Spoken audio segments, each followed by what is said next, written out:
Our first briefing today is from the City Auditor, Lyndon Ramias. Welcome, Lyndon. Good afternoon, Mayor, members of City Council.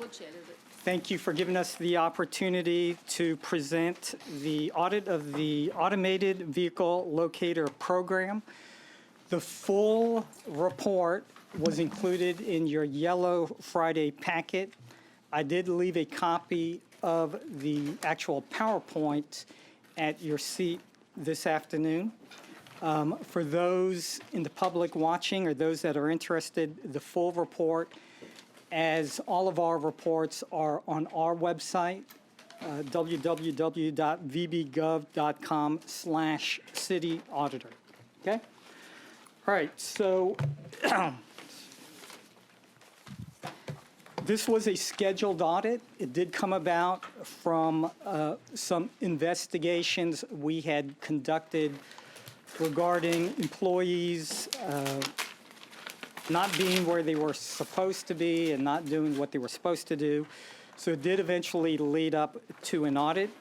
And the purpose, a broad purpose, to address the city department's use of AVL for their operational and monitoring functions. Okay. All right, what is AVL? What is the Automated Vehicle Locator Program? It's actually an application system that uses GPS to enable a business or agency, in this case the city, to remotely track the locations of its vehicle fleet by using the internet. Okay, there's various apps that are out there, LifeLock, where you can track your kids, you know, where they're going. So in essence, this works the same. Currently, it is on approximately 1,645 vehicles. Okay.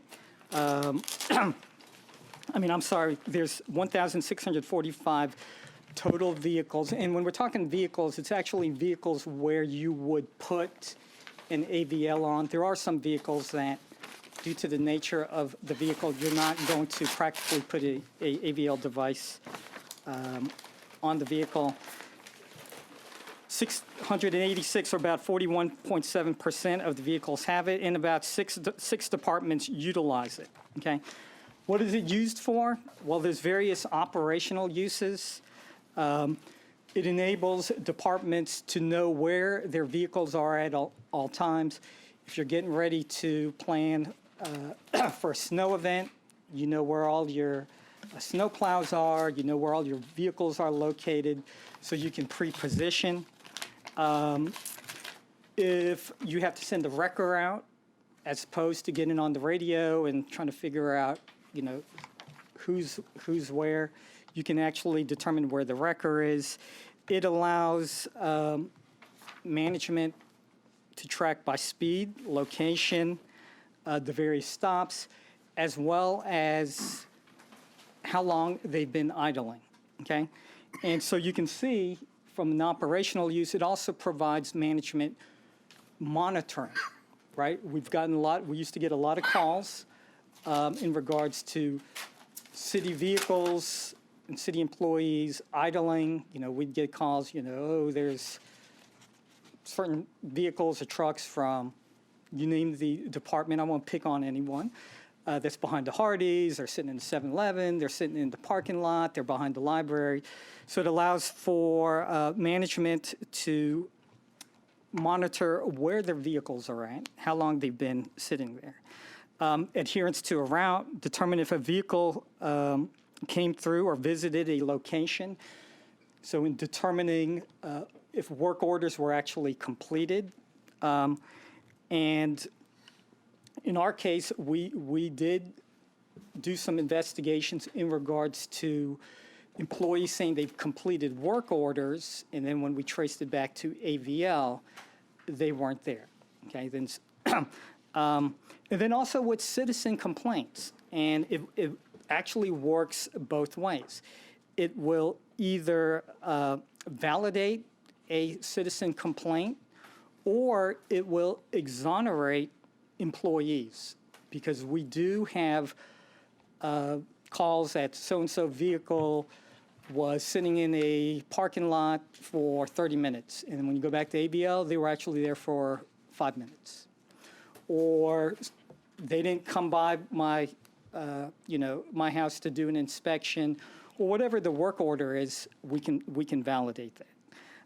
I know management has told us, even anecdotally, they have seen the number of citizen complaints decrease because the employees now know that this device is on their system, is on their vehicle, okay?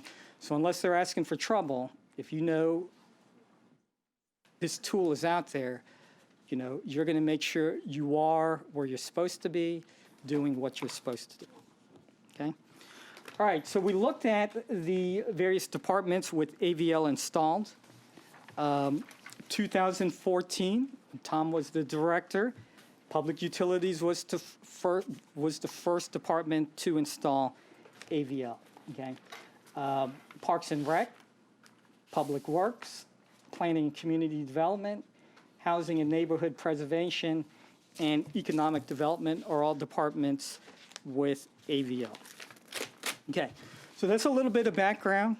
So the first thing what we looked at, and one of the first findings we have, is because we have this tool to our avail, the per unit cost has dropped because of the number of vehicles we have it installed on. We were looking at how many departments and vehicles do not have AVL because of the benefits, okay? So we noted as of March 12, 2019, when we conducted our field work earlier this year, that there were 12 departments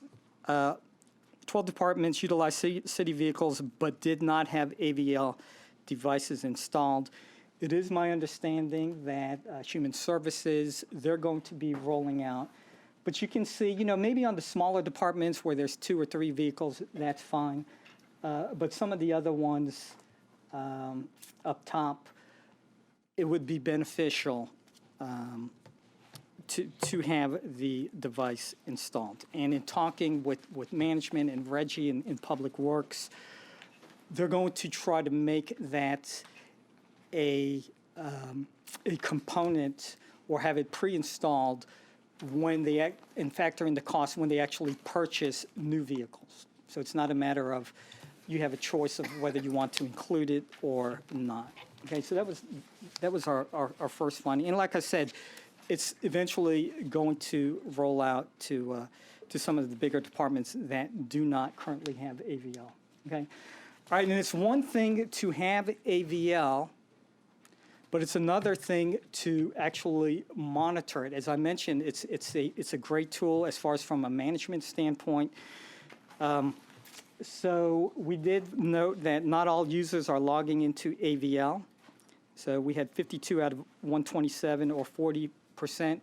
And some of that could be attributed to the fact that you may be a backup or a backup to a backup, or at one time, I think, Tom, like you mentioned, you had AVL at one time. But we do want those users that actually have the access to put it to use, okay? You don't have to look at it every day. It's really up to the department how they want to use it. It could be weekly, it could be monthly, it could be quarterly, okay? But it is a powerful tool. And if you have the access, you have it for a reason, okay?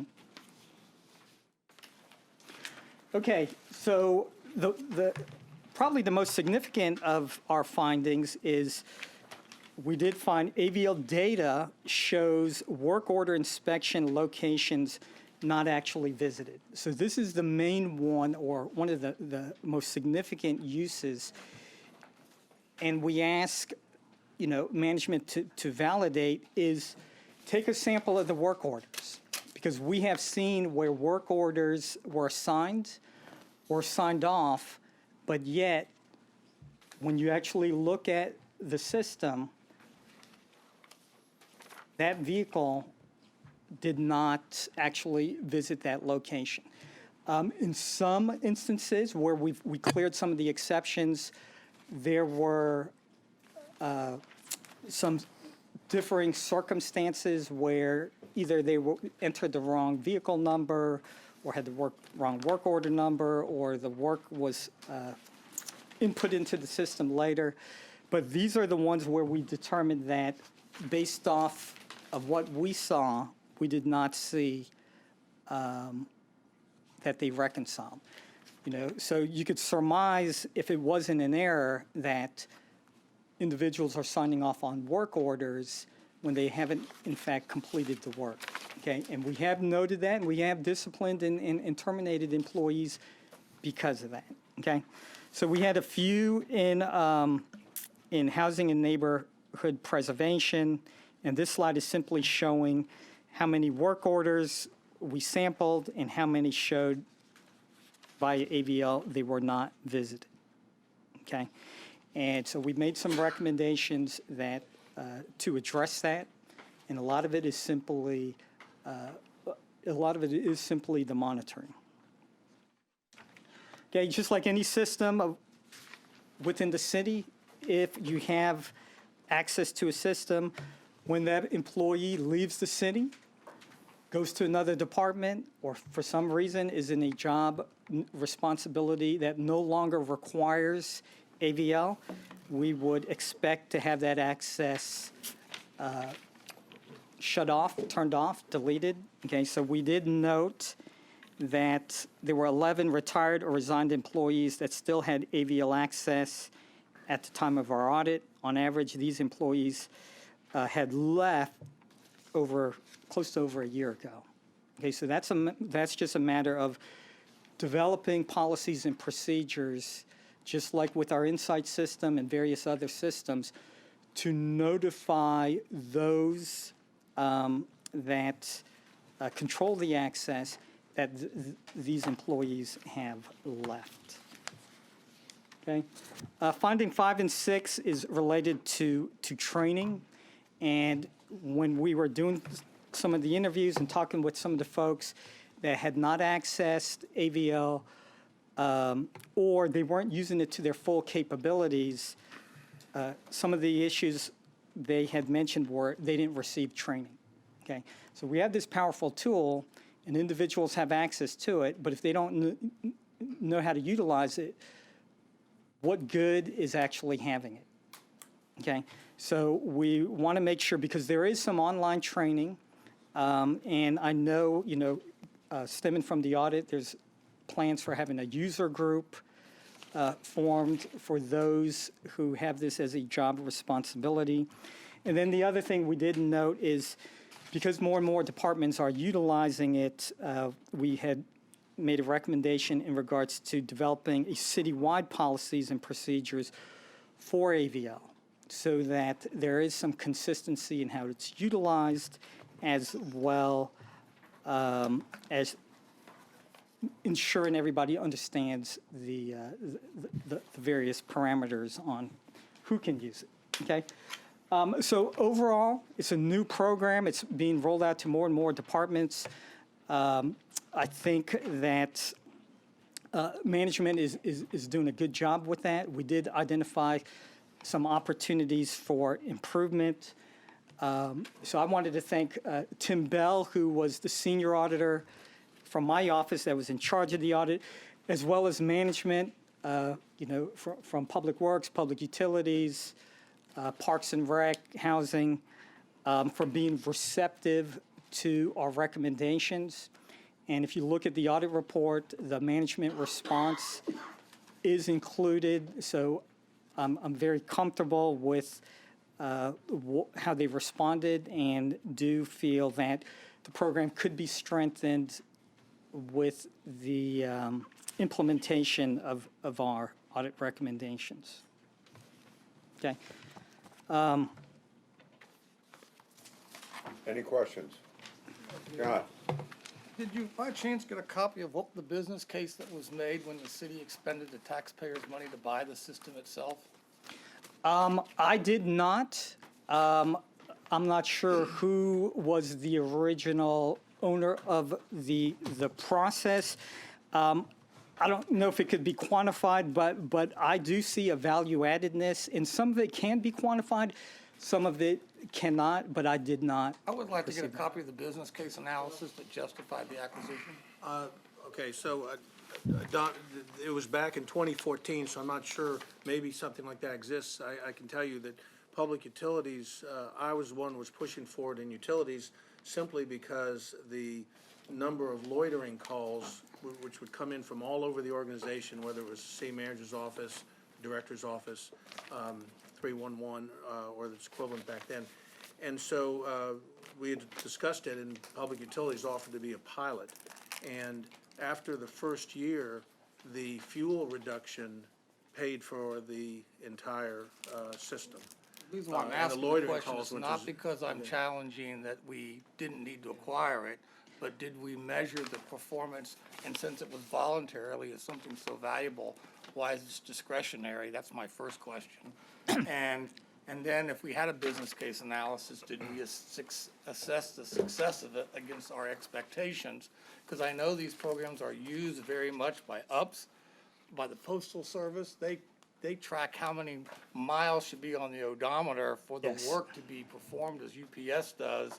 They're very aggressive about when the odometer readings are more than about 0.3 of a mile more than the estimate. They're asking lots of questions, so it isn't just managing time and distance. So when we make this purchase, which I think is an outstanding thing to do, it's just, my question is, you know, I know in your report, I read every bit of the longer report, is that it just seems strange going back to 2014 that we would still find ourselves in the case of, if you want to do this, you can, versus we have an absolute requirement to be good stewards of the public's money. So therefore, Absolutely. it should be obligatory requirement, and we Yes. should be aggressively harvesting the efficiencies from that the private sector has. Yes. The benchmark, and the post office, to their credit, is an extreme benchmark of watching mileage usage and efficiency. I'm not questioning anything about your findings. Yes. I'm a strong supporter of a more aggressive deployment. And the last question is, I know we're going with this enterprise resource management system, and I would like to think that if we have a piece of software, it should be able to be linked, and we should be, Yes. there should be an integration such that that you're looking for the job order plus the mileage, and then the intelligent software is giving you the exception report. Absolutely. And you're not having to audit, but you're actually having automated oversight, which also the post office and UPS also do. So, you know, we're not the benchmark here, but I applaud your report. I thought it did a very good job. I applaud the departments that are using it, but I would strongly support its more non-discretionary implementation, I guess I would say. Absolutely. And during our exit conference, we did discuss that. And I believe there is going to be some steps to pre-installing and just building it into the original cost of the vehicle. And then that way it's not discretion. Because if the employees had their choice, they're going to say, of course, no, I'm good. You don't have to include it on my vehicle, but you could put it on their vehicle. I understand how that works. Thank you very much. We need to keep in mind, we have a lot of things that are vehicles, like trailers, a lot of trailers, that we won't be putting them on, so. Understood. Okay. They're not being driven. Okay, anybody else? All right, Lyndon, thank you very much. Thank you. All righty. Big money there. 50 to 75 cents a mile. All right, so Mayor and members of council, I would like to introduce David Bradley, our acting deputy city manager, and he will introduce our next speaker. Good afternoon. So one of the things that we always want in the budget office is to be able to look at economic data because it shapes our revenue and just the general climate of what we're dealing with in the city and regionally and nationally. So about a year ago, we hired a young lady that was finishing her master's from Old Dominion in economics, and we asked her to start looking at economic indicators. So, to me, there are two real benefits that you get out of that. One is if we do see a recession coming, do you start seeing the turn ahead of time so we can get ahead of that from a programming standpoint. And the second thing, some of the council strategies that we have, and could we look at what the impact of those are, maybe in a surrounding development? So that's kind of a longer term goal of what we're trying to achieve. So today's presentation is a starting point. We're hoping to use this data to engage senior executive staff in the city council, and maybe the citizens. So I'm going to introduce Adrian Withrow, who's going to give the presentation. Good afternoon, everybody. Mayor and members of council, I just want to take this time to thank you. I'm very excited to be here and have this opportunity to share the presentation with you today. You do have the economic indicator report, the full report printed out for you. That's a copy of what's actually available right now on bbgov.com. It's on Budget Management Services homepage. You can click and it's fully interactive. You can scroll through those graphs and look at all of the data points in each time period. So we're going to go over the economic indicator report here today. Now this includes only the graphs, the charts that are included, not the discussion, but I'll talk about each graph individually. The presentation covers three key areas of the economy: the labor market, city revenues, and the national economy. It also includes a short segment on demographic information. We'll begin today with the labor market. The labor market is really a good barometer of citizen quality of life, and it's the foundation of the economy.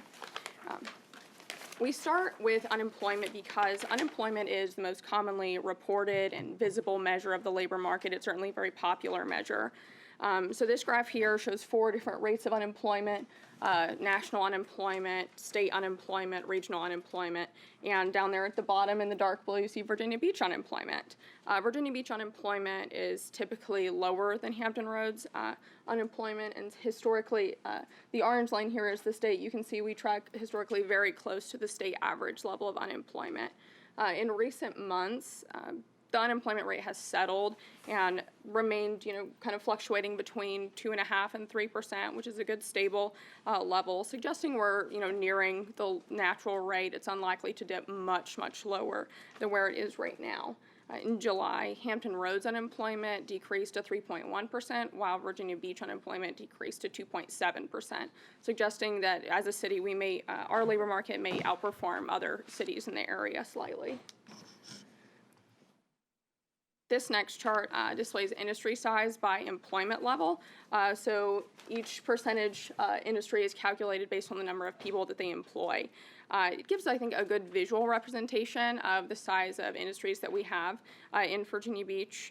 It's unsurprising, I think, that we have very large tourism-driven industries, accommodation and food services, and retail trade. However, the industry in Virginia Beach that employs the most number of people is healthcare and social assistance. That industry is comprised of hospitals, medical facilities, nursing homes, and some social assistance facilities. This chart, I think, gives us a better understanding of the jobs that our citizens are working and the wages that they're earning. Our hope is that tracking this over time may help us as a city identify whether some of the investments that we've made have the impact that we intended them to. For instance, we've made several investments in the Virginia Beach Biomedical Complex. We would expect that to show up in increased employment in healthcare and social assistance and professional, scientific, and technical services. This next chart shows number of SNAP cases currently active in Virginia Beach. This is a supplemental measure of employment and wages. You would expect that this takes generally the same trend as unemployment. As unemployment rate, decreases, more, individuals in the city are employed. They have less need and/or eligibility for this level, this benefit. It's been in consistent decline, as you can see, since the post-recession peak in around 2013. Over 2019, cases have been at their lowest since the post-recession peak.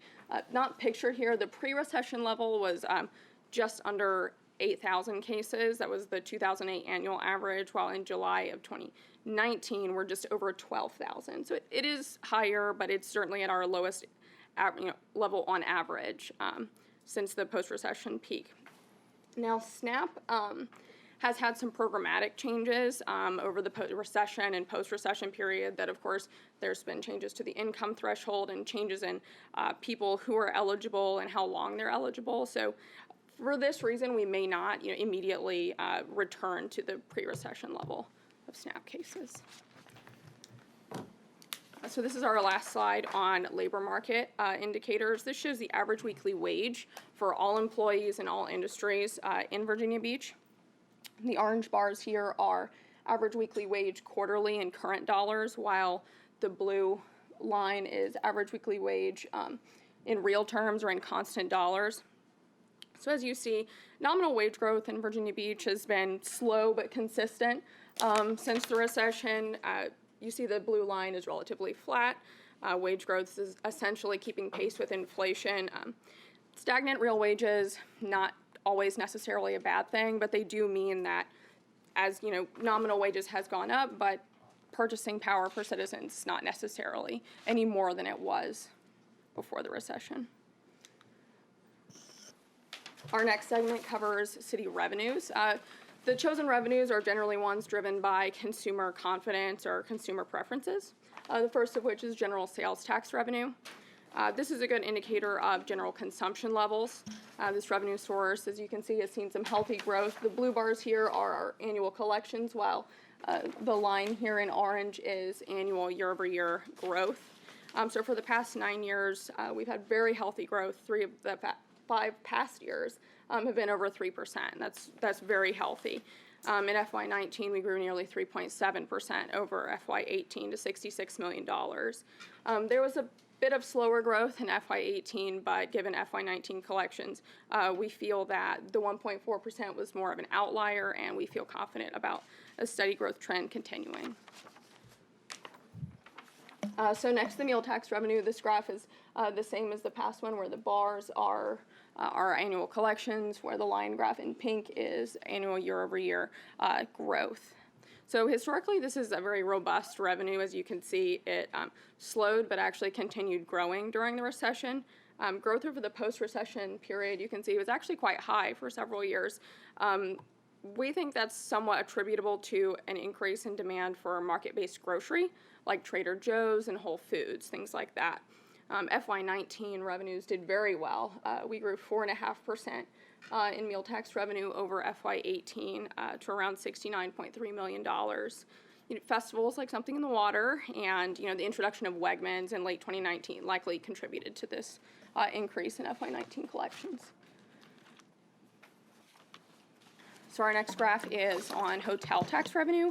I will note that this is only representative of the percentage tax revenue and does not include any revenue generated by the $2 flat tax. This does, however, include revenues from the 8% citywide tax and the 9.5% hotel tax in the Sandbridge Special Service District. So as you can see, it grew tremendously over FY18, around 9.5%. This revenue is, of course, closely tied to prices. So Something in the Water surely influenced higher prices and boosted the FY19 revenue collections. So that 9.5% growth, that turned into around $3 million over FY18. It's a smaller, relatively, revenue source, but 9.5% is certainly very healthy. Growth, I would say, is certainly expected to cool from the 9.5%. That's a big year, but continue growing at a very healthy level. So this is our last graph on revenue, and it's kind of the other side of that previous chart with only flat tax revenue for the hotels. This dark blue bars are revenue for only the $1 flat tax. There was a policy change, as many of you know, in January of 2017. So the light blue bars represent revenue collected after the implementation of the additional dollar. However, in FY17, that was split half a year and half a year, half with $1 and then the additional dollar in the middle of the fiscal year. So that's why you see it kind of jump up and then double in FY18.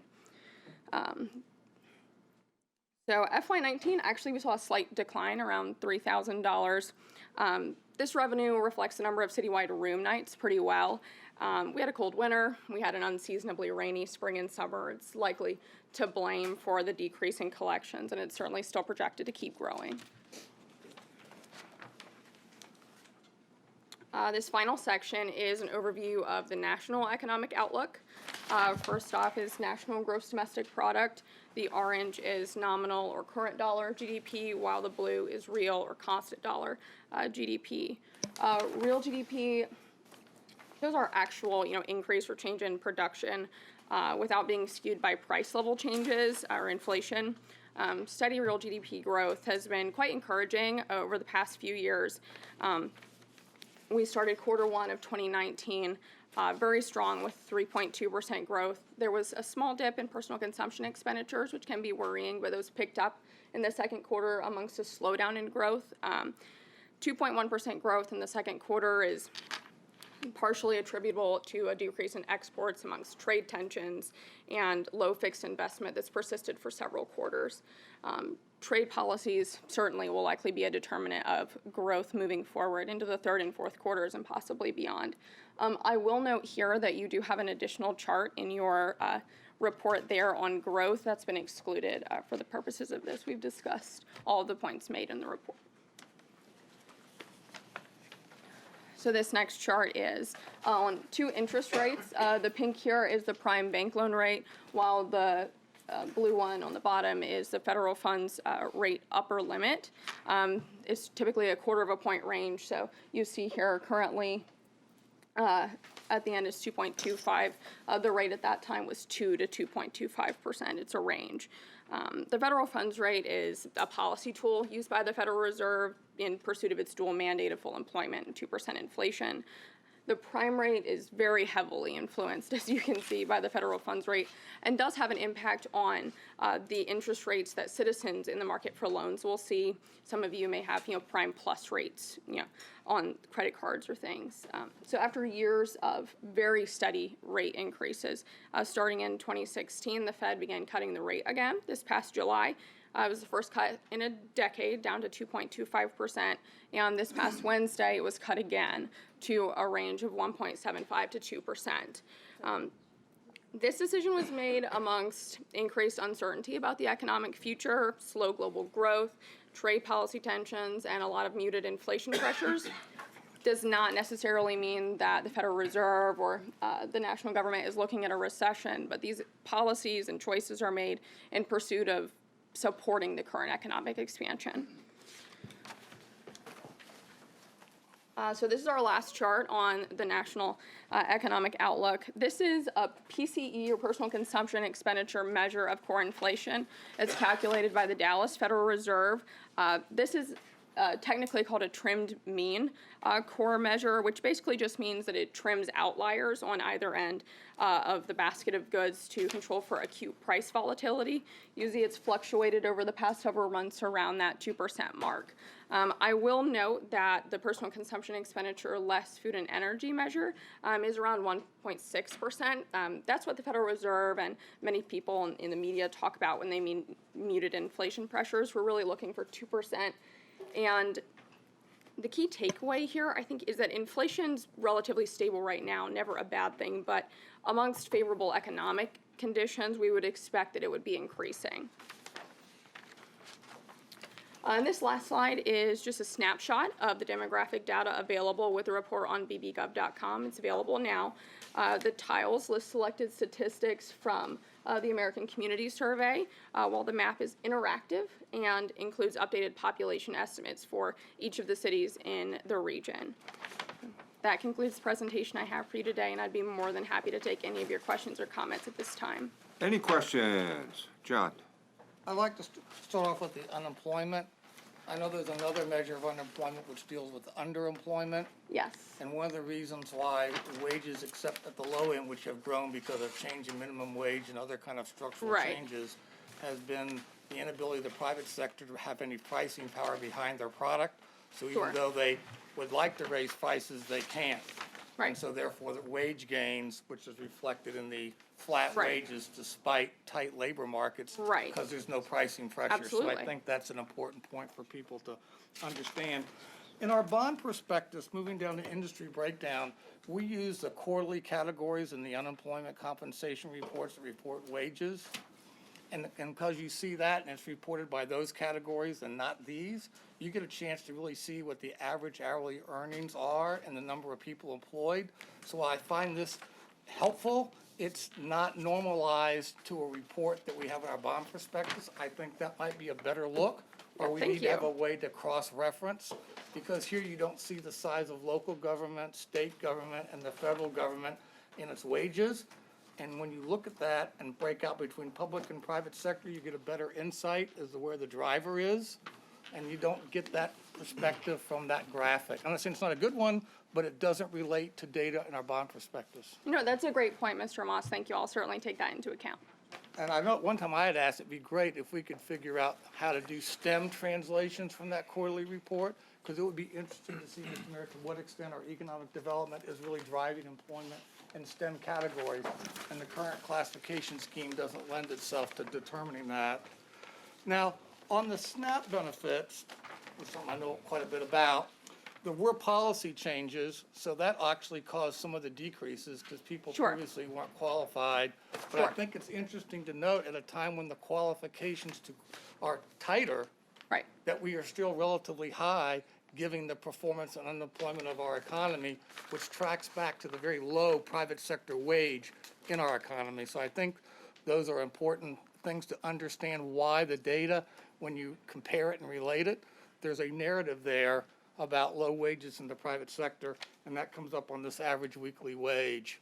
Absolutely. Because we are a net importer of high wage income, principally from Norfolk. And it would be nice to see on the general tax revenue, also if you looked at, remember Dr. Cook did a study, some of you may remember, when you adjusted for constant dollars versus nominal, the growth picture looks much different. I know some cases in our report we show both, but in some categories we only show one. I think it's important to be consistent throughout the document, that we always show nominal and constant dollars, because then you get a real feel. Because when you look at restaurant meals, for example, if you go back and look at the average increase in the average cost of a meal, it's interesting, you'll notice that less people are eating out, but the people who eat out are paying more, so you're getting revenue growth, but really less sales taking place. And you see that softness, especially in that, I call it that middle market. You think of Applebee's, Chili's, those places, you look at the financial market, you see the underperformance of their stocks related to the softness of their sales. So I think that's an important thing to understand. Now, on the gross domestic product, I'm going to try to walk through this just for comments this is the national GDP, but we know from looking at the economic forecast that comes out of Old Dominion that does their annual assessment, our regional economy has underperformed the national GDP rate. So I think people need to remember that this is not reflective of the economic growth. Not that it's good or bad news, but the facts are the facts. And this tends to mention a favorable fact, but really get to the heart of the challenges that we face as a locality, that we are underperforming, and that has implications for our revenue curve and our cost curve. Interest rates, you talked about that fairly well. National core inflation, I guess people saw they did adjust downward. The Social Security increase to 1.6%, Yes. which gets to that less energy and food, like senior people don't eat and don't drive anywhere. And an interesting note in closing is, you notice this commute time? 23.3 minutes. This is a very low commute time, which is another reason why when we wonder about what they call riders of choice, which is either transit or anything, when you have these kind of times, that's very difficult to induce people when there's no time savings to leave their cars and then use transit that takes maybe 3 times or at least twice as long to get to work.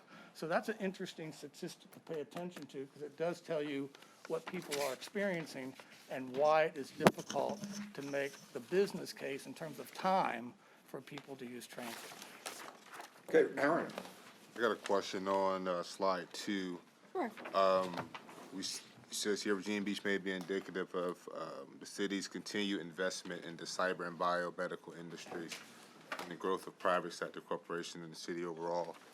And here we see how that breakdown is on the map. So can you explain to me how the average weekly wage remained flat in that? In the year? So the average weekly wage, where it's flat, as you can see, those orange or they're purple there, they do increase the bars. So the wages that people are earning, what that's reflective of is that they are increasing. But when you control for price increases and the prices that they're paying after they take their paycheck and they go and buy goods, it's not an increase in their purchasing power or the amount of goods that they can increase. And you said, you said this was, here the real average weekly wage is no better here in Virginia Beach, now than it was before the recession, though. No, it's approximately the same. I believe the change has been, the real wage in 2008 was $317, while in 2018 it was $320. That's, I mean, just in terms of adjusting for inflation. So it's been about approximately a $3 change in purchasing power. And then my last question would be, when we look at fiscal year on the economic activity, for general sales tax, restaurants, meal tax, and the economic, and the hotel tax revenue, in fiscal year 2019, we saw an increase in that. Would you primarily say that was due to something in the water festival, or what would you consider that increase to be attributed to? I think that it's very difficult to single out something in the water as a kind of propellant of those revenue increases. Of course, when we do the budget every year, you know, we projected that these revenues would increase, many of them. And so doing a fiscal impact or a study of something in the water is certainly going to be a better determinant. Everything that I could tell you today is conjecture, and certainly it increased revenue. Certainly hotel prices had skyrocketed, so we got revenue from that. But I'd be happy to provide you more information. But right now, all I can tell you is that we expected them to grow, and we're glad they did. I would say that next week we have several briefings on the economic benefits to the region and Virginia Beach because of something in the water. And Mr. Allison, just in council in general, one thing, if you go back to that sales one thing that Adrian's looking at, and it's not just this yearly thing. Like I say, I'm glad we're doing this. I want to engage you and get you thinking. But one thing we're looking at too, so we're looking at this data monthly. And if I see sales drop, you know, dramatically year over year, then that's where we get concerned. And I think you would have found when we had the recession happening, we started seeing signs of that early. And that's one reason I really want her focused on these kind of consumer-related revenues. Real estate tax is going to be real estate tax. It's assessed for the year, so that's not going to change. Personal property probably would not change like that. But the sales, restaurant, meals, if all of a sudden you see growth all of a sudden starting to slow, I want to be aware of that, so we might have to put brakes on where we're at in the budget, for example. Nothing like that we're seeing at this time, but there has been a lot of talk nationally about a recession coming, and they do come, you know. So what are the indicators right now that we see? Because obviously the Fed, they lowered the rate, right? Because their indicators suggest we would be in a recession. What are we looking at locally as indicators to that as well? Locally, it takes a little bit more time. To be honest, things that happen at the federal level, we all know have a trickle-down effect. So I think many people, especially after our most recent recession, are scared and like to jump the gun on recession and get concerned, and those are perfectly valid concerns. And I certainly can't speak for the Federal Reserve, but locally, for us, we do what we can to track those. And like I said, if you'd like any additional information that's more specific, we could certainly provide it to you. I think my concern is just the real weekly wage is basically hasn't. I mean, it's increased by a couple of dollars, but real take-home pay and purchasing powers it's just remained flat amidst that. So that's my real concern when you throw out the R word as well, the recession. And so I'm just concerned of what are the indicators to look for here locally. But obviously, you're right. It takes time for things to happen at the federal level to affect us locally in that aspect of when you're looking at budgets and things. So thank you. Thank you. Thank you. Anybody else? Thank you very much. Thank you so much. So, Mayor, members of council, our next briefing will be by Deputy City Manager Ron Williams. It's very short, and he's going to talk about the Convention and Visitors Bureau structure. Mayor, members of council, thank you for having me this evening. The purpose of this agenda item is to gauge your support for an analysis that we would propose to procure. We have obviously had a change in leadership with Brad Van Domlin's departure, and it seems that it provides a natural opportunity for self-assessment of the operation. This is the current makeup of the leadership of the Convention and Visitors Bureau. And with Brad's departure, we have co-interim directors, Ron Kuhlman, who's Vice President of Tourism Sales, and then Courtney Dyer, who's our General Manager of the Convention Center. The department, as it stands, is a combination of destination marketing, meetings and sales, visitor information center operation, resort management, which is essentially a permitting agency, and then the actual operation and running of the facility of the convention center. We have had several other leadership departures in the past year. Our vice president for sales and marketing was recruited to another city. Our administrator for finance and administration was also recruited. And then Courtney, unfortunately, will be retiring in a few months. Excuse me, a few Was it months. something I said? Yeah. One dyer to another? Yeah. And so thankfully, Ron and Courtney have been willing to take us through this transition period. We are unique for the destination that we are and for the department of the size, acting as a destination marketing organization for it to be embedded in the municipal government. Because of the nature of actually doing advertising and sales, the recruitment of and the activities of it are typically in an outside entity. And so with that, what we're seeking is to gauge your support to actually analyze our current model, the department and the different divisions that are within it. Does it make sense to retain it in its current operation or for other consideration outside? And so this is a service that is available for us to procure and typically do an analysis in 90 days. It's a realistic time frame to do this, to benchmark us against our comp set, to look at the key performance indicators of those markets, to look at how we've been performing as a CBB, and then to seek stakeholder input. What I'd recommend is that, and if we were to launch this in October, that then we could bring back recommendations in the first quarter of 2020 and see what those recommendations are, whether it's for any or part of it for consideration of a transition to a private or nonprofit, or to recommend to keep it all in-house. And then after that consideration, to then move forward with looking at a replacement of the executive staff in either operation and how that might be transitioned. And that's what I'm proposing this evening. Okay, any questions? John? You know, we this was not this particular proposal, but the, I'll call it the monograph, to be polite, that we received from the outgoing VP or director about what he thought should happen. It was sent to us by the former city manager back in August. You may recall that paper came out with a memo on it. And then the first time we saw this thing raise its head again was on Friday, and we didn't even get this on Friday. We just got the memo. I think it's unfair to ask the council, not having seen this over the weekend, not having any chance to discuss it, though I did share my professional thoughts with the members of council and with the city manager. I still hold to those, but I think this is the very thing at the retreat we tried to say we weren't going to do. Get something on the very day we got it, no chance to discuss it among ourselves, didn't get it in advance, no chance for phone calls, and then say, provide direction. So I just think this isn't keeping with the decision structure we said we were going to follow, and I think it's unfair to ask us today to say proceed or not.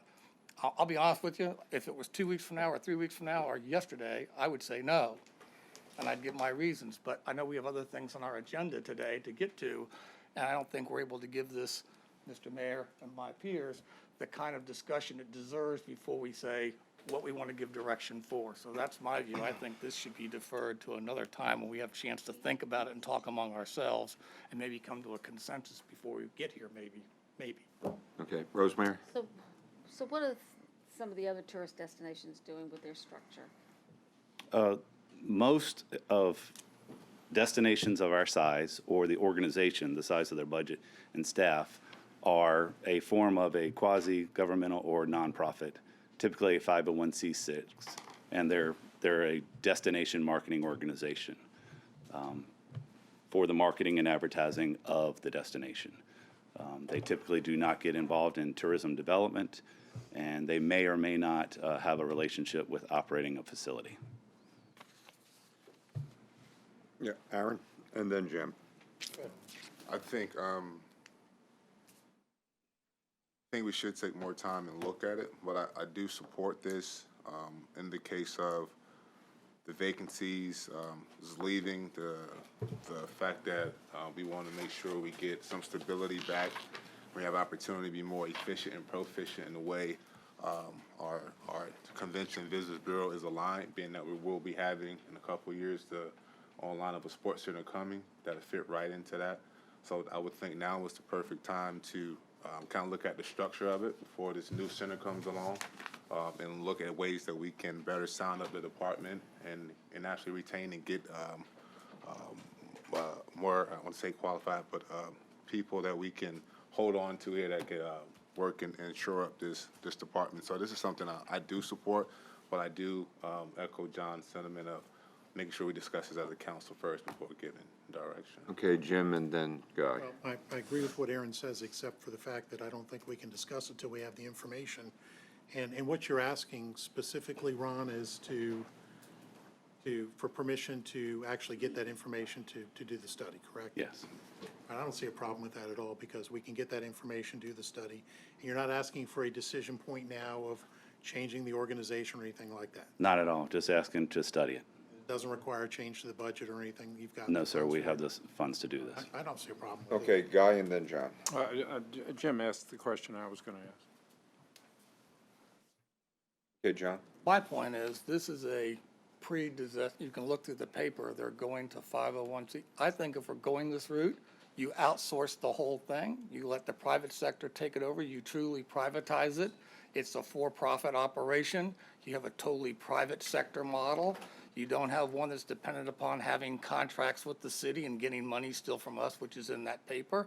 So I think if we're going to go this route, you can't have a single point solution.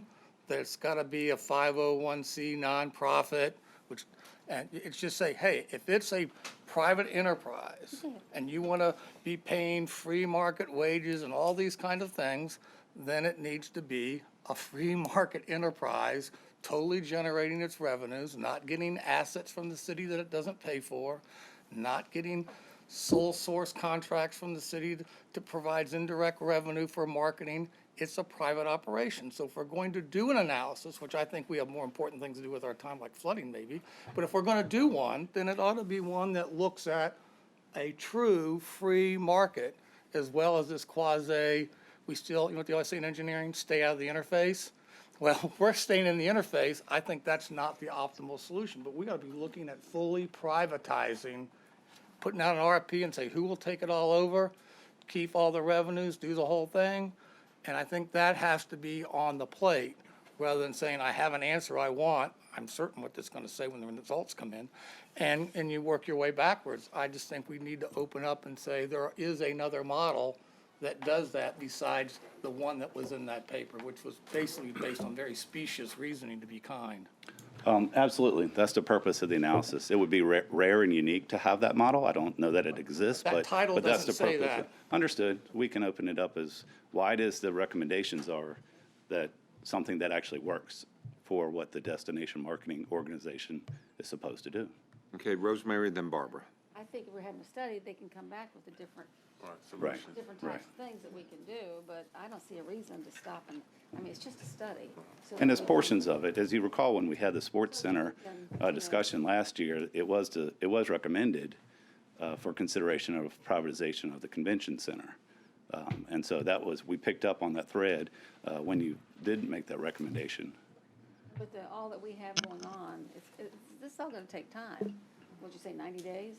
And then That's an initial analysis, Right, yes, ma'am, so- and it could be more after that. But longer, and then if we decide we wanna change our model, then that's gonna take time. We've got Sports Center coming on. we have a lot on our plate, so I don't see a reason not to move forward.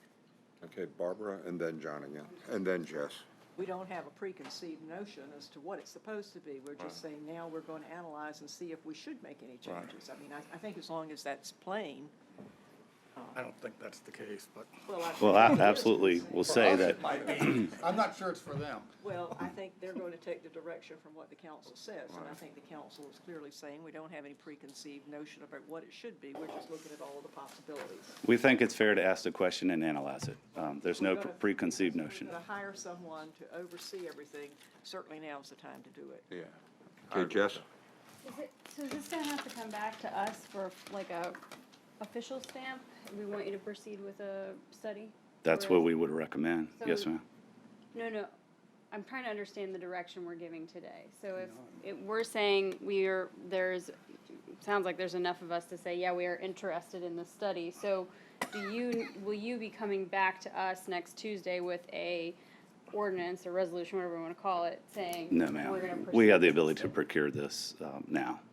So do you, well, I guess let me ask the same question another way. So could you have done this without talking to us? This is my Yes, question. ma'am. Yes, we Yeah, they could have done, it was a personnel decision, but as a courtesy, they came forward, Right. you know. We wanted to gauge your support for it, to ask the question. That was what I Right. wanted to know. Okay, John? That just raises another point. These, and I'm glad he's here, I'm smart city manager, come and bring this, because these set public expectations. We're spending money that was budgeted for something else that we are now moving to do this. So I don't know, either we were over budgeted them, or we'd stopped doing something so we could fund this. So if someone's making choices, and we have some ability to understand how those choices were made, no one's even yet said how much the study will cost, or, how we plan on doing it. So I think there's no cost, there's no judgment. That's one thing that always concerns me. But in the end, it does ultimately put workload on our decision capacity plate.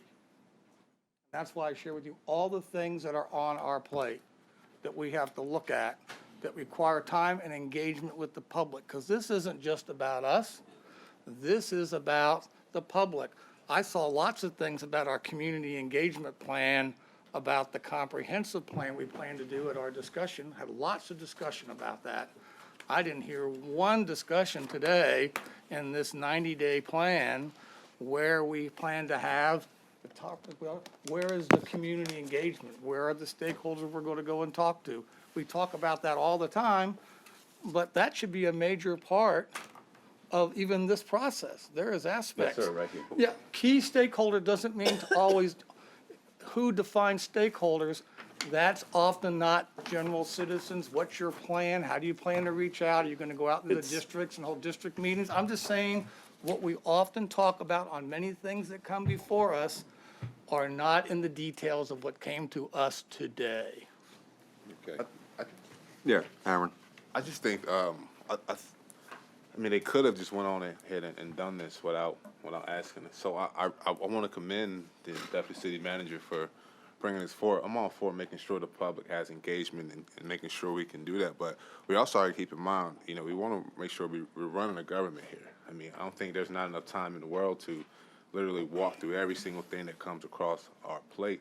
I think it's a matter of actually empowering city managers and deputy city managers to do their job and having the trust in them that they will get it done more efficiently. So I appreciate this coming to us in this manner, because it shows us that we're taking another step as going forward. But also in the fact that it's not changing anything as far as structurally wise. It's a study. We're talking about a study. I think if it's something that was, obviously weighed more heavily, and this is very important, if it weighed more heavily, then we would go to seek more public input. But as a government, to be more efficient, we have to make sure we rely on the duties that we instilled in our deputy city managers to do their job and get things done. So I appreciate this coming before council. Okay, Guy, then Michael. Ron, is the savings from not having a director sufficient to cover the cost of this? That's our intention, yes, sir. The other question I had was, what do you think have you ballparked the? 50,000, no more than, 50,000. yes, sir. Okay, thank you. Michael? Well, I just wanted to point out that in the previous report we received, highlighted the importance of the tourism and hospitality industry to our economy. And I think that we're all aware of that. We're all well aware of the importance of the hospitality and tourism industry to our economy and to the quality of life in our city. So in my view, a report or study that will examine how our city can best position itself to support and maintain that industry is a very useful exercise, in my view. Okay. Okay, at this point, if I can make a suggestion, and, I agree with John and Aaron, we do have to improve the process a bit, just to make sure things are, heads up for deliberation and everything. But what I think we have here now is a window of opportunity with the vacancies right now, and I think that it kind of brings forward the immediacy of, going forward. And as we go into challenging waters in the future, looking at outsourcing not only this, but maybe other areas in the city, may be beneficial to us. But once again, I think, the wisdom of at least doing, this study, once again, it really comes to, down to becoming more market competitive to bring in those added revenues to help pay for, our mounting bills between stormwater and school replacement. So we're going to have to think out the box a little bit. So my recommendation with the concurrence of council is to let you go forward, with the study. And at that point, when you get the details, come back to us and, we'll give you guidance. Fair enough? Yes, sir. Is council? Reflect, I do not concur. Okay. Everybody else okay? Okay, thank you. Thanks, Ron. All right, so Okay. Mayor and members of council, at this point, I'd like to bring Planning Department forward, Carolyn Smith and Bill Landfair, and they will give you the glimpse into the October 1 and October 15th planning items. Good afternoon. I will very quickly go through the planning items that we have scheduled for you on October 1st. And then Bill Landfair is here, and he'll give you a glimpse of things to come for October 15th. All of the items scheduled on October 1st are recommended for approval by both the planning staff and by the Planning Commission. Of the 9 items for the October 1st meeting, the Beach District has the lion's share with 4. There's 2 in the Bayside District, and then 1 each in the Princess Anne, Kempsville, and Centerville. So item number 1 is a street closure request to close 375 square feet of an unimproved alley adjacent to the applicant's property at 709 Vanderbilt Avenue in the Croatan neighborhood. This application is similar to a street closure that was approved in 2011 for Lot 9A, which is located on the top right portion of the screen. The hatched area in red will be incorporated into the applicant's property, and consistent with recent street closures in the Croatan neighborhood, a drainage easement will be dedicated to the city of Virginia Beach. No objections were raised by the viewers or by the neighbors. This applicant requests a conditional use permit for the service and repair of vehicles in a 1,500 square foot unit that's located in an industrial park off of Bird Neck Road. This property is located in the accident potential zone 1. It's in that highest noise zone, which is the greater than 75 decibel, and it's also encumbered by a Navy restrictive easement. The servicing of vehicles will be limited to lighter repair work, such as tune-ups, oil changes, air conditioning, and brake work. All work and the storage of material will occur inside the building. All parking will be accommodated within the unit's boundary, and no exterior changes are proposed to the building, and no changes to the site are proffered. There was one speaker in opposition who noted possible violations occurring throughout the industrial park. This applicant was likely one of them, as he has been operating on this site for several months before he was made aware of the need for the conditional use permit. But following the Planning Commission public hearing, our zoning inspection staff did go out in the field, and they only found one violation, which was this gentleman. So he's moving through our process, and we will be able to rectify that once, if you all decide to approve his application. Okay, Jessica? I have I'm wondering about, I'm presuming that they're prohibited from storing vehicles on the property for any length of time. So in terms of a wrecked vehicle, it has to be assessed within 5 days and then either moved or stored. Is that what you mean? Well, Or I mean, really any vehicle. I mean, my concern is that they use the use permit to basically have a storage yard for vehicles that they might be flipping or hanging on to for whatever reason. It's just something I've heard about, and I'm just curious if that's proffered in there at all. so there was, initially he was storing vehicles in a grassed area. I guess it was to the left of the blue. And he was storing that, again, illegally without the benefit of a use permit. So he has cleaned that all up, and there is a condition that he will not be able to store vehicles in that area. Is there a time frame in which he can have a vehicle on the lot? That we're specifying, like, you can have the car for 5 days, but make sure it's gone in 5 days, or can we specify that at all? Sure, I mean, you could put a limit, all work shall be performed on a vehicle within 30 days, or, I mean, I don't know how long it takes to get special parts sometimes, or what. Well, I'm just curious, I'm more asking the question is if it is in there, if that's, if I'm that sorry.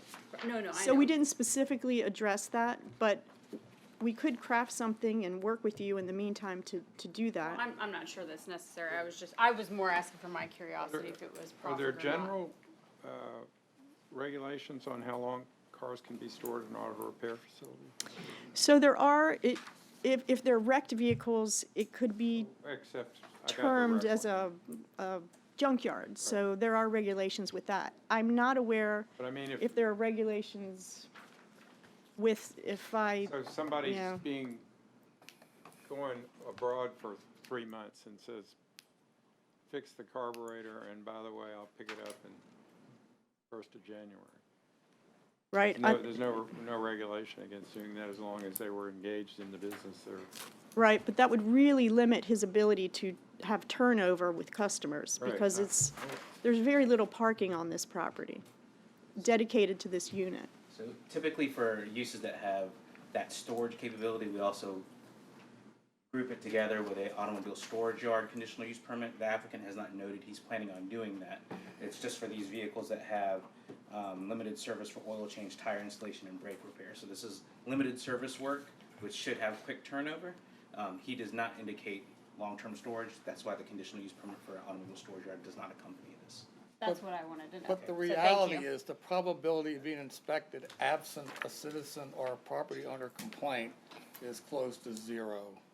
So this is a condominium form of ownership, so they do tend to Like I said, keep each other in check Like I more said, maybe than, but I'm just putting from a not. policy point of view, the probability of being inspected by us and finding a non-compliant behavior is very low because we generally have a by exception, by complaint inspection process in large part, and that's how these things come to our attention. that could be That's the fair. case.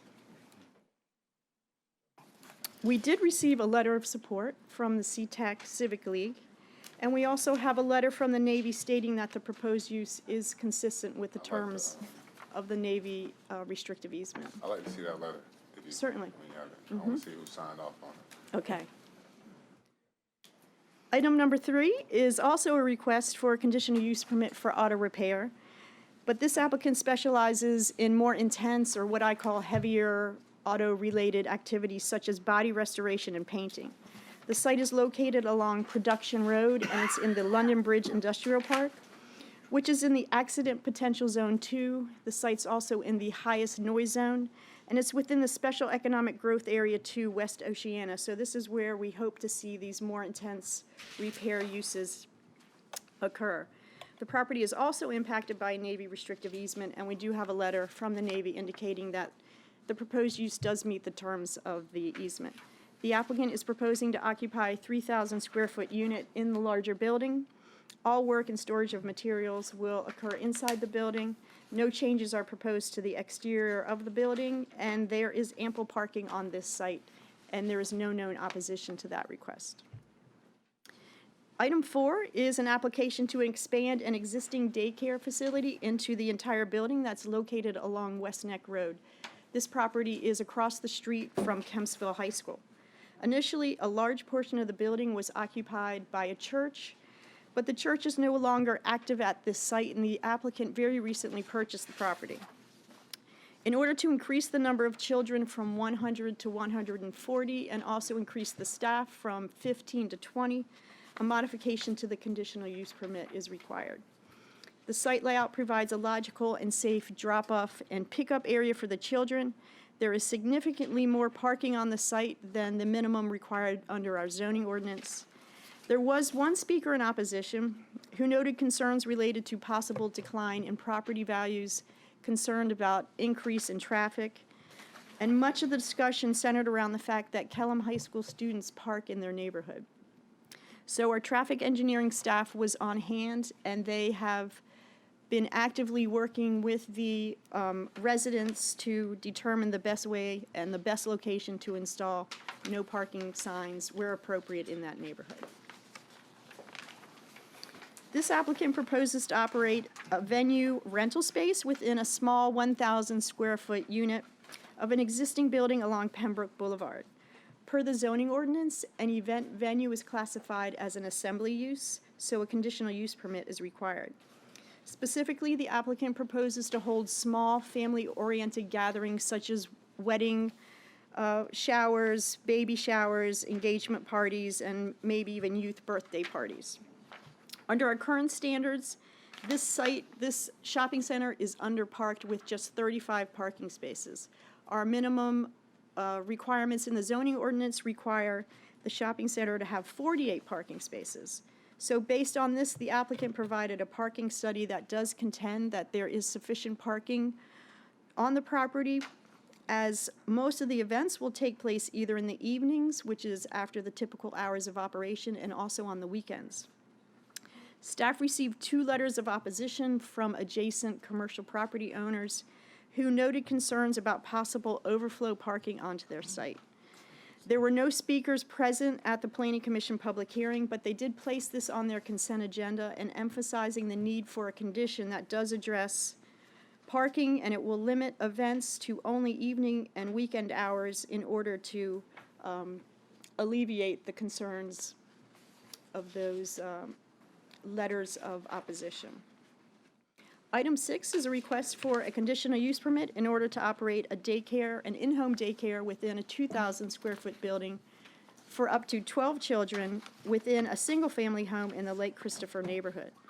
The almost 9,000 square foot parcel has an outdoor playground that is fenced in, and the applicant has operated a small by right daycare business on her property for a number of years without incident. She has provided 5 letters of support from all of her neighbors, and they are all in the immediate vicinity and adjacent to her property. Staff is not aware of any concerns or opposition to that request. Do you know how many children she had previously before this request? So she had 4 children before this request. And you're permitted to do that without a conditional use permit. So once you go over 4, it kicks you into this process. So if I, can you go back? So how old are the 12 children? So they are preschool age up to middle schoolers, they could be.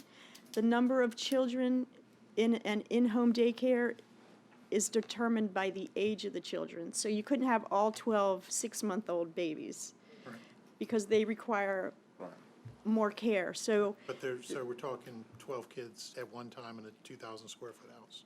it could be Okay.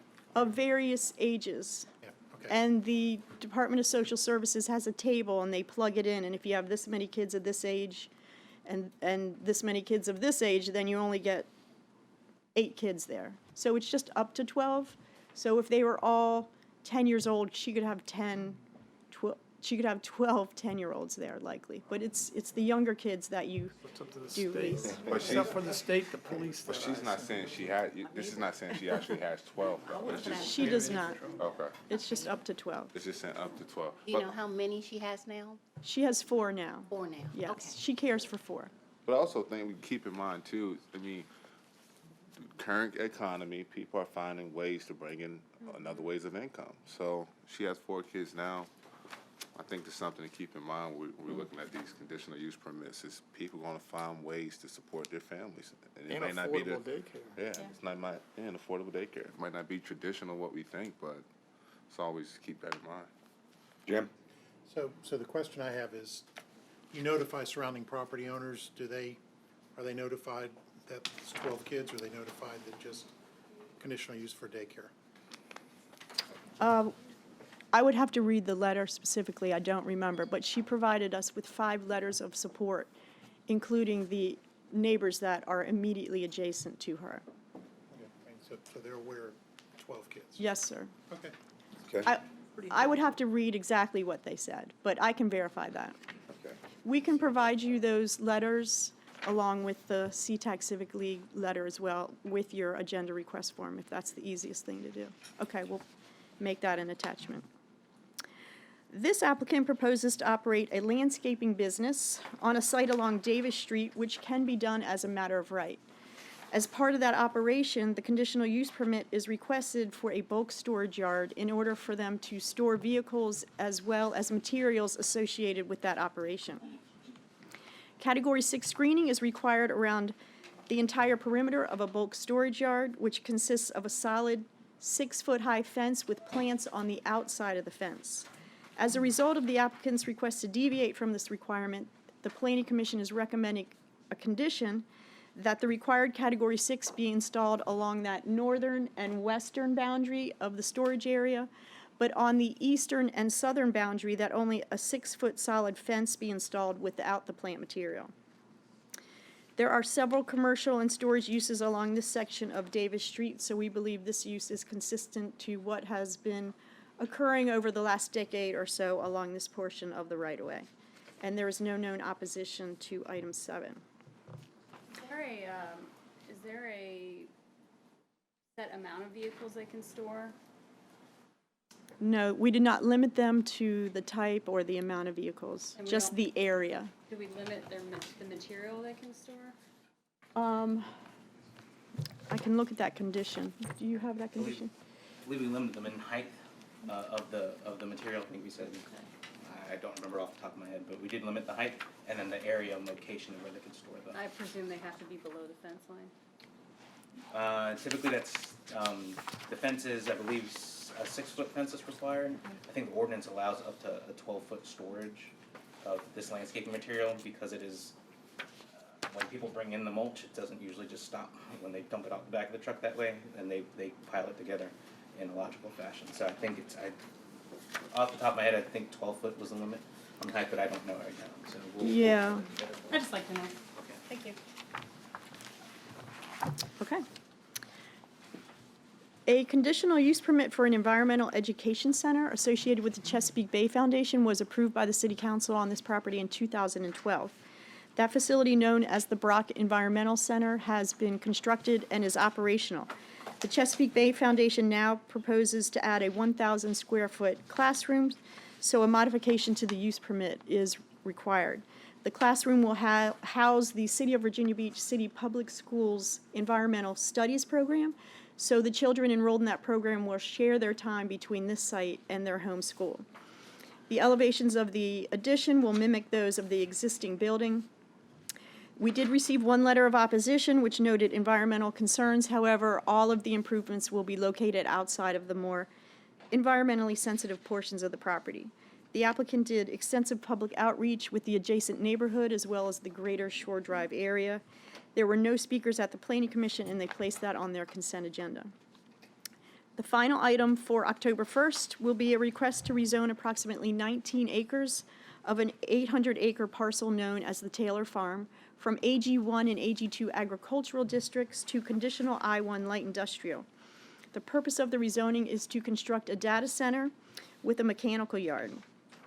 The data center will tie into the subsea cables that are landing in Virginia Beach and will provide direct access to terrestrial networks, thereby providing service to customers from around the world. This property is located in the highest noise zone. It's impacted by a Navy restrictive easement. It's located in the Special Economic Growth Area 3, which is recognized in our comprehensive plan as an area suitable for this type of economic development.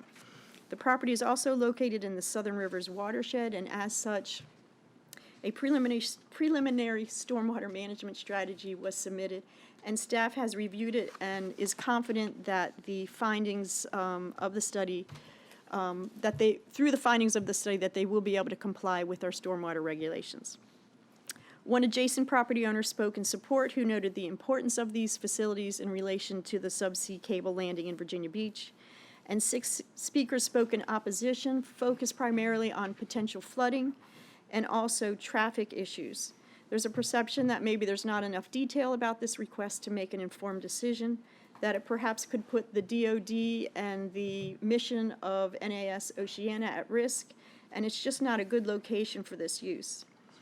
The applicant held a public meeting in February, and I believe a second meeting was held last night at the Princess Anne Rec Center. And this is one that you will very likely hear on October 1st. I just ask that we get extremely detailed information on the BP. You might be confident, but based on our past experience, the public doesn't necessarily share the same confidence you do on your analysis. So I'd like to really understand the drainage piece and how it was modeled, show the tables. I mean, I think this is the case where you can't have too much detail or too much science understanding. And I'm not the district member, that's Mr. Guy, but I just have to be confident. I'm sure that's all the case, but this is the case like Missouri, it's a show me state. We're gonna have to show the math and show the science. I think it's there, but no one's gonna take our word for it. I think we have to go out and show them the math and show them the analysis and cover that. I will say, I attended the community meeting the other night with Councilman Tower was there as well.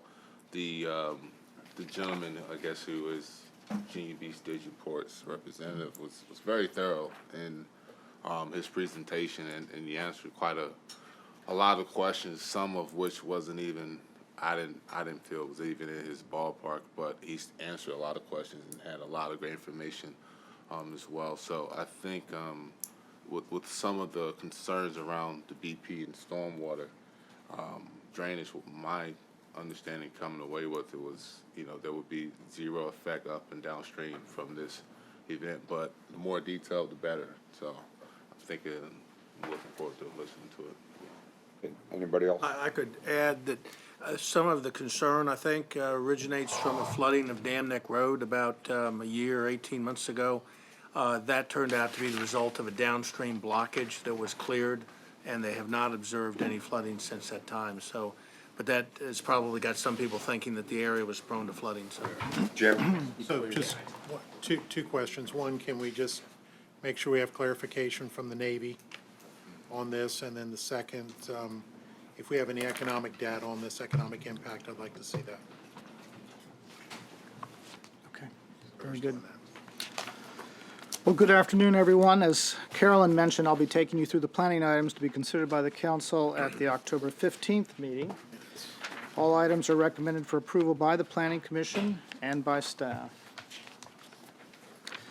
The first item is a request for a conditional use permit to operate a tattoo parlor for permanent makeup, known as microblading, within an existing 1,500 square foot salon. Microblading. Microblading. Microblading over there. That's the tattoo thing? Yes, it's a cosmetic form of tattooing. We have 7 minutes, so. Yes, sir, okay. There are no exterior changes proposed to the building or to the existing signage. According to the applicant, a maximum of 4 employees are anticipated. Planning Commission placed this item on their consent agenda. Staff is not aware of any opposition. Louis going to be their first client? Are you going to be their first client? First one. It's on record. The next item is a request for a conditional use permit for a residential kennel within a single-family dwelling in the Ocean Lakes neighborhood. The zoning ordinance requires a conditional use permit for a residential kennel whenever more than 4 dogs are kept on the property. In this case, the applicant owns 6 adult companion dogs. Therefore, a conditional use permit is required. The 13,000 square foot parcel has an enclosed rear yard. The dogs will live inside the dwelling most of the time. Applicant received 5 letters of support, all from their neighbors. Planning Commission placed this item on their consent agenda. Next item is a request for a conditional use permit for an automobile repair garage to permit the development of a new 8,000 square foot discount tire store. No other automobile repairs or services are anticipated on the site. When the project's complete, access will be limited to right in, right out from Laskin Road, right in, right out from Nevin Road. Concept plan depicts 26 parking spaces. The building is oriented with the service bays into the interior of the site. Following the Planning Commission hearing, the applicant amended their plan to pull the building closer to Laskin Road, taking advantage of the optional minimum front yard setbacks allowed under the zoning ordinance, and to be more consistent with the recommendations found in the Hilltop SGA plan. There were 2 speakers in opposition at the Planning Commission hearing. They raised concerns about the inherent nature of the automobile-related use and its conformance with the SGA plan. Staff finds that the form and architectural design meets the intent and design of the SGA plan, and the proposed development is on a ground lease, so the site can be easily redeveloped in the future if market conditions warrant. Next item is a request for a conditional use permit for motor vehicle sales. An existing service station located at the corner of South Lynnhaven Road and Salina Drive. The conditional use permit for the service station was most recently amended in 2003 to accommodate a car wash, which is no longer on the site. Staff recommends that no more than 4 automobiles be displayed in the parking lot along South Lynnhaven Road, with the balance of the inventory located in the rear of the site. No exterior changes are proposed to the building. The office for the motor vehicle sales will be located in the former car wash bay. One of the recommended conditions is a fence located along the edge of pavement in the rear to ensure adequate screening of the stored vehicles. Staff did receive 1 phone call from a citizen who is opposed to the application because he feels that automobile sales is not appropriate for this site. Planning Commission placed this item on their consent agenda. Item 5 is a requested rezoning from the O2 Office District to Conditional A12 Apartment District. The applicants reside in a townhouse adjacent to the subject property at 4465 Bennett Lane. In 1987, the property was rezoned from A1 Apartment District to O1 Office District and had a proffer that no buildings of any nature be constructed on the property. As part of this conditional rezoning, the applicant is now proposing the construction of a 240 square foot accessory structure. This will be a playhouse for their grandchildren, along with a fence, and this will be proffered as part of the conditional rezoning. The proffers also require dedication of additional right-of-way along the north side of Hinsdale Street to incorporate existing improved roadway, curb and gutter, and a sidewalk within that right-of-way. Several calls were received by staff from citizens expressing concern about the impact of the new accessory structure on views from their rear yards. Next item, this is the last item, is a request for a conditional use permit to permit an indoor recreational facility within a vacant retail building located in the Kemps River Shopping Center. The zoning ordinance permits an indoor recreational facility of 7,500 square feet or less as a matter of right. As the size of this facility is about 24,000 square feet, a conditional use permit is required. A new storefront entrance is proposed with signage above as depicted in the rendering. Zoning ordinance requires a minimum of 121 parking spaces. As the site was built to accommodate a variety of retail uses, adequate parking is provided. Planning Commission placed this on their consent agenda, and staff is not aware of any opposition. Okay. Any questions? Okay, that's it. Thank you all very much. And folks, we're going to adjourn to outside. Real quick, we close the RFPs on the city manager's search. Everybody, all council people will